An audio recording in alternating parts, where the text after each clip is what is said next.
Hi friends, welcome to Storytime, and today we are going to read the first two chapters of One Crazy Summer. Have you heard of this book? Look at all the awards. Books often are lucky to win one award. This book won 4 awards. It won the Scott Odell Award for historical fiction, and historical fiction means a fictional story that is written during a real time with real events. It won the Newbery Honor Book. The Newbery Book is a book, the best book that was added to children's literature that year. And so this book won the Newbery Honor Book, which means that it was up for winning the award for the best book of the year. It won the Coretta Scott King Award, and it was a National Book Award finalist. So what I'm going to do today is I'm going to read the first 2 chapters of this book. This book happened 52 years ago in 1968. And these girls, Delphine and her sisters, traveled from Brooklyn all the way to Oakland, California. And why this book is so important is the events that are happening in this story are similar to what's happening in our country right now. So let's read the beginning of this book. Cassius Clay Clouds. Good thing the plane had seatbelts and we'd been strapped in tight before takeoff. Without them, that last jolt would have been enough to throw Vonetta into orbit and Fern across the aisle. Still, I anchored myself and my sisters best as I could to brace us for whatever came next.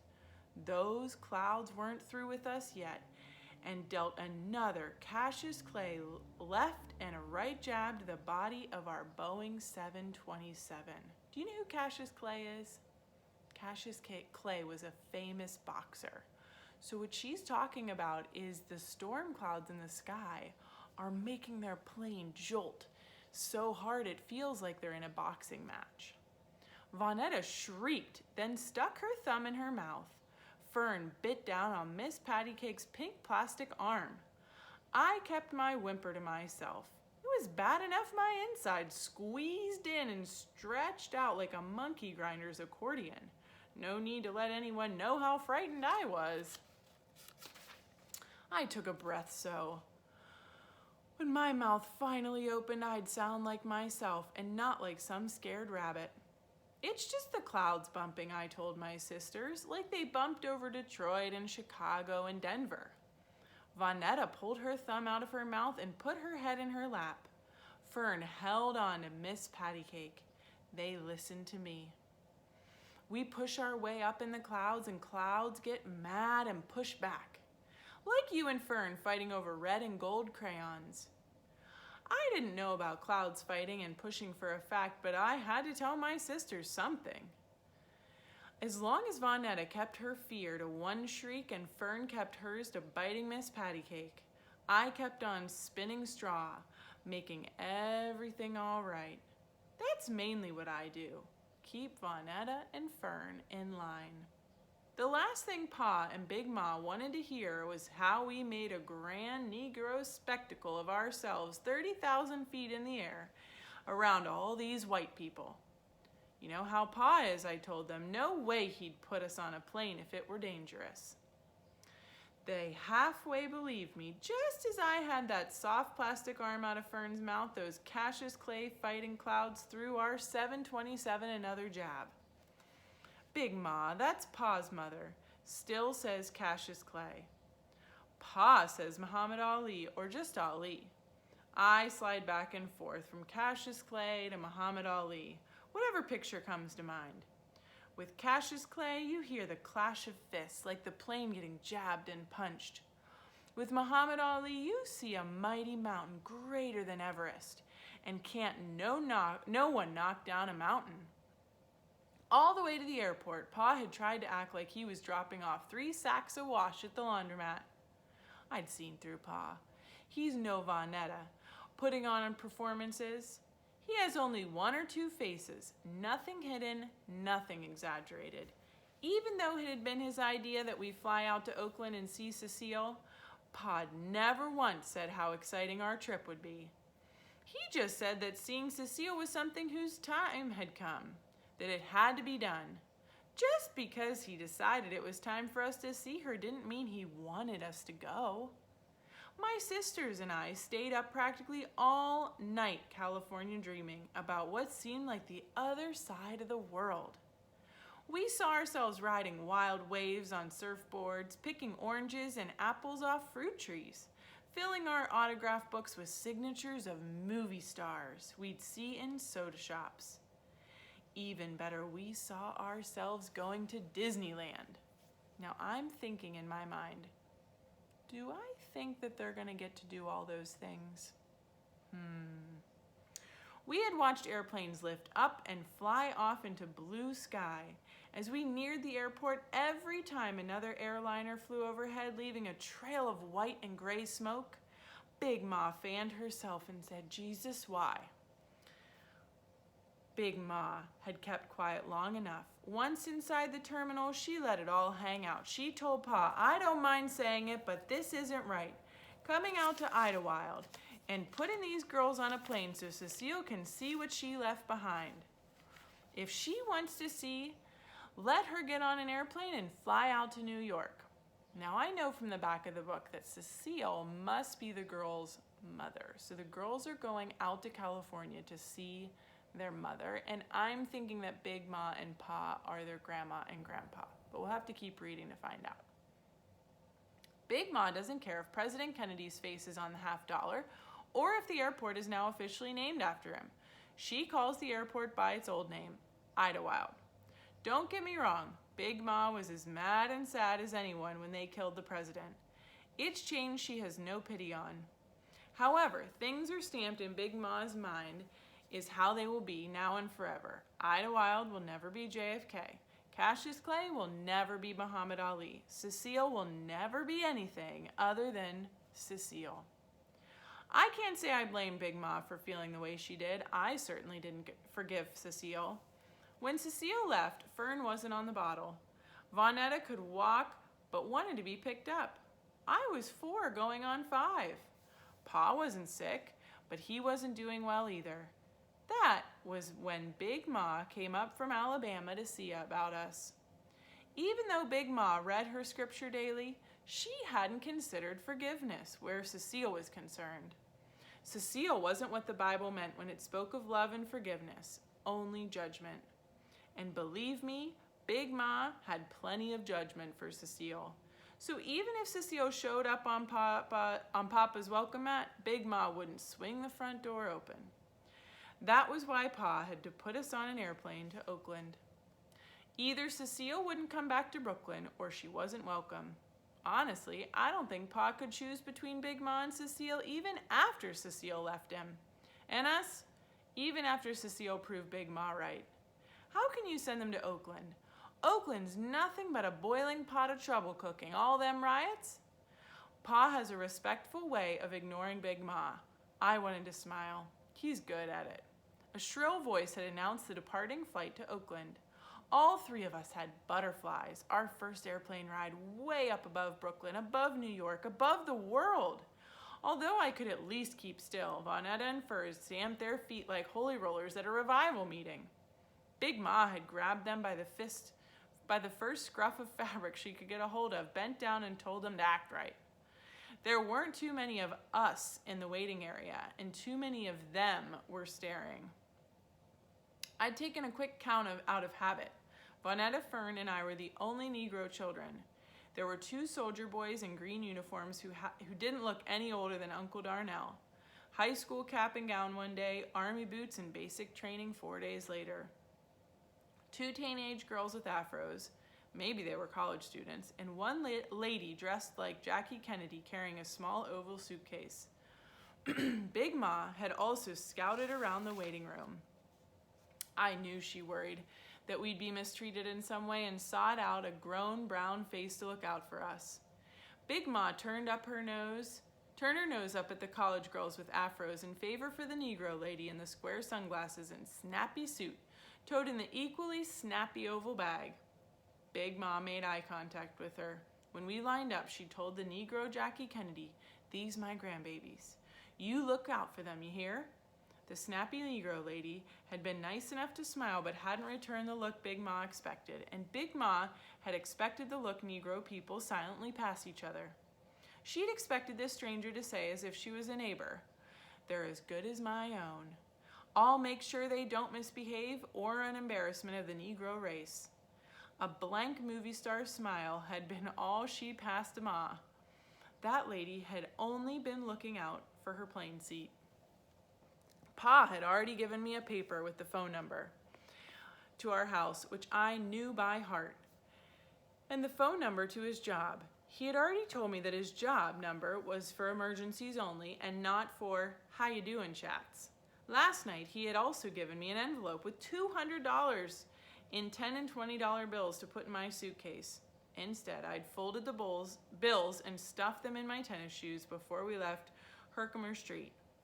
Walking on that mound of money felt weird at first, but at least I knew the money was safe. Papa had kissed Vonetta and Fern and told me to look after my sisters. Even though looking after them would have been nothing new, I kissed him and I said, "I will, Papa." When the line of the ticket taker had begun to move, Big Ma had gotten teary and mushed up in her loose-fitting violet and green muumuu dress. "Better come on and get some lovin' now." She hadn't had to finish the rest about how this might be the last time in a long while for kissing and hugging. A flash of memory told me Cecile wasn't one for kissing and hugging. I had a lot of those memories clicking before me like a projector slides in the dark. Lots of pictures, smells, and sounds flashing in and out. Mostly about Cecile, all going way, way back. And what I didn't remember clearly, Uncle Darnell always filled in. At least Uncle Darnell remembers Cecile kindly. That's the end of chapter 1.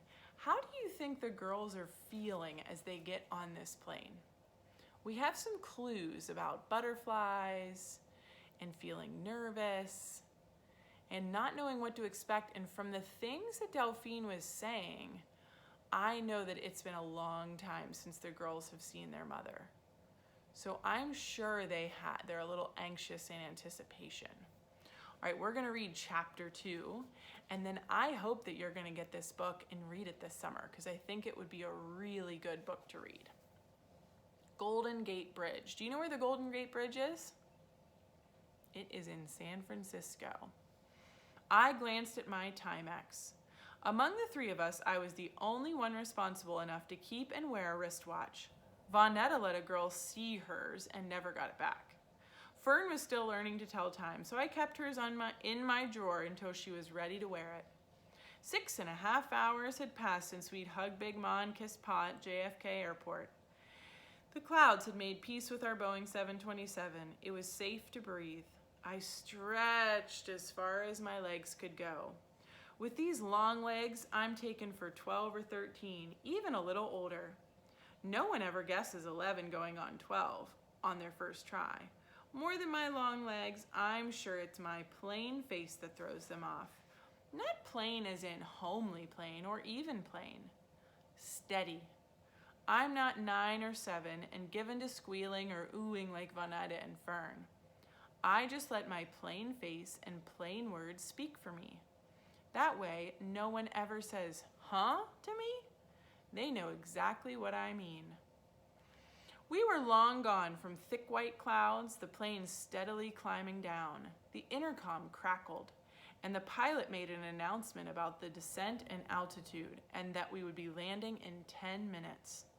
I let all this pass by until he said, "And to your left, as we circle the bay, is the Golden Gate Bridge." I was now a liar, a stone-faced liar. I wanted to squeal and ooh like a 7-year-old meeting Tinkerbell. I had read about the Golden Gate Bridge in class, the California gold rush, the Chinese immigrants building the railroads connecting east to west. It wasn't every day you saw a live picture of what you read about in your textbook.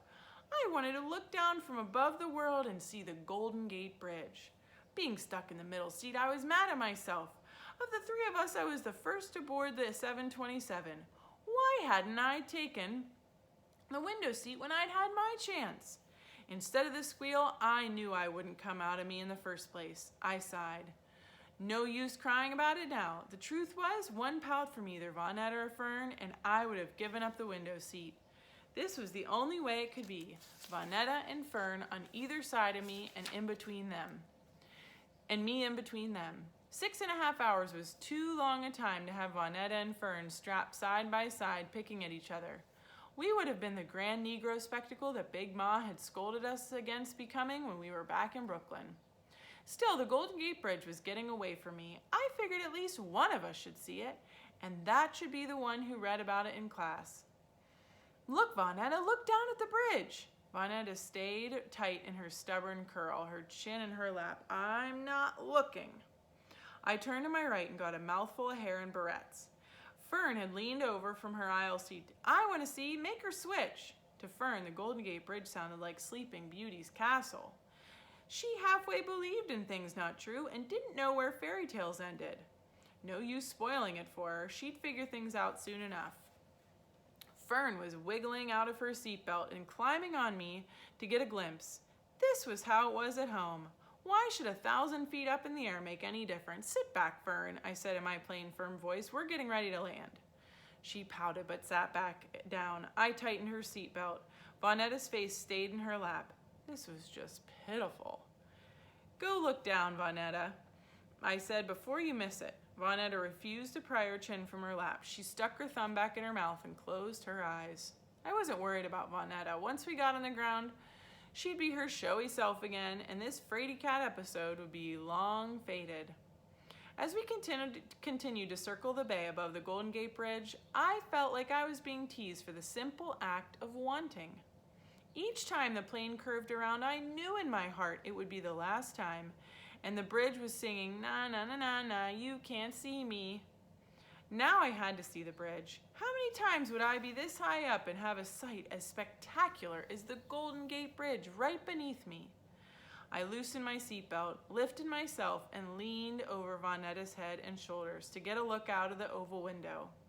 I pressed against Vonetta just a little, not enough to cause a stir. But Vonetta and Fern, who were now angry, both hollered, Delphine, as loud as they could. Heads turned our way. A stewardess rushed to our row. Sit in your seat, Missy, she scolded me. We're getting ready to land.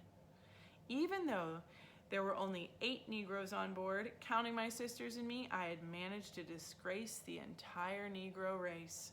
Judging by the head shaking and tisk-tisking going on around us, I shifted my behind into my seat and tightened my seatbelt, but not before I had seen the orange steel poking through the thick ground clouds below. Smog. There was no time to savor my victory or feel my shame. The plane went roaring down farther and farther. Vonetta held onto my left arm, and Fern with Miss Pattycake grabbed my right. I dug into the armrests and prayed the pilot had done this before. The plane bounced off the ground as soon as we hit land. It kept bouncing and surging forward until the bouncing smoothed out and we were rolling against the ground nicely.